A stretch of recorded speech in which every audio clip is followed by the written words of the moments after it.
few years ago now, myself and a bunch of other teachers took a group of school children on a coach trip to Austria, and it was going to involve a 24-hour coach journey, which I was dreading. So I splashed out the cash and I bought myself a portable DVD player. Now this is in the days before smartphones. So I turned up at the coach, I got on with my portable DVD player, a bunch of DVDs, and I found a space at the back of the coach and got myself comfortable. The weird thing was that in all of those 24 hours, not once did I manage to switch the DVD player on. I was too comfortable. I was just felt unable to pluck up the energy to push that button and set myself up with a film. And I think that we are finding ourselves in a similar sort of situation, that we've been in lockdown for a while now, and although restrictions are easing, although we are able to do more than we were able to before, I sense it in myself, this reluctance to actually do anything. There's a dormancy, there's an inertia that has kicked in, that we've become settled, we've become comfortable, and we're feeling it really difficult to actually get up and do anything.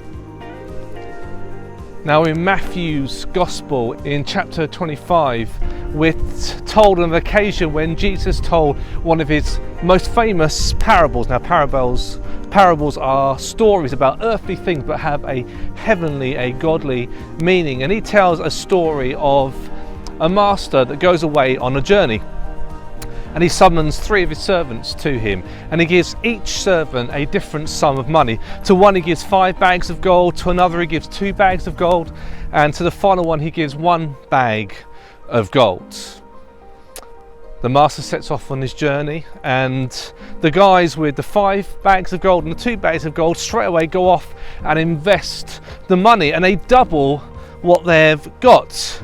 But the last servant, instead of investing, instead of maybe taking a bit of a risk, he goes away and buries the money in the ground. So when the master returns and he calls these 3 servants to him, the first 2 come along and say, "Look, I've doubled your money." And he says to them, "Good and faithful servants, I've entrusted you with a few things, and I'm going to give you even more things to look after." But when it comes to the final servant, the servant says, "Look, I know you're a hard master, you reap where you don't sow, and I was scared, so I buried the money, and here's your money back." And the master's reply was, "You wicked and lazy servant." He wasn't very impressed. Ended up taking any money that servant had and gave it to the other 2 servants instead. You see, we need to ask ourselves the question, what is stopping us from stepping out of our comfort zones? What's stopping us from doing what God has called us to do? What has created this inertia in our life? Because we seem to have lost momentum. And at this time of a virus, it's very easy to come up with the excuse of fear. We're fearful, we're scared of what might happen. We're scared of catching the virus.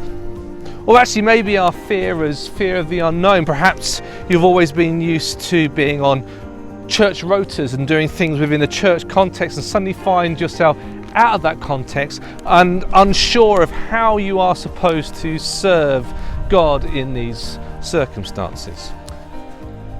It's very easy to blame fear, but we've got to ask ourselves the question, is that really the reason? Because the master saw past the servant's claim of fear and instead saw the real reason behind his inability to do what he had been asked to do, and that was laziness.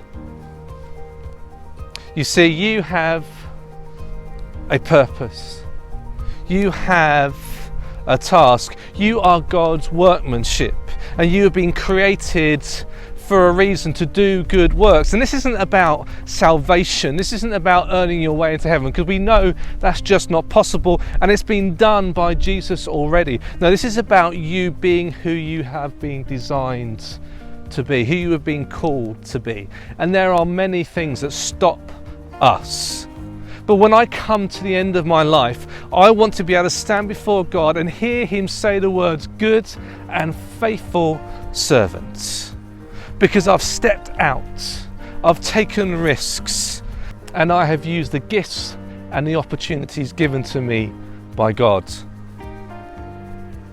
I certainly don't want to hear the words, you wicked and lazy servant.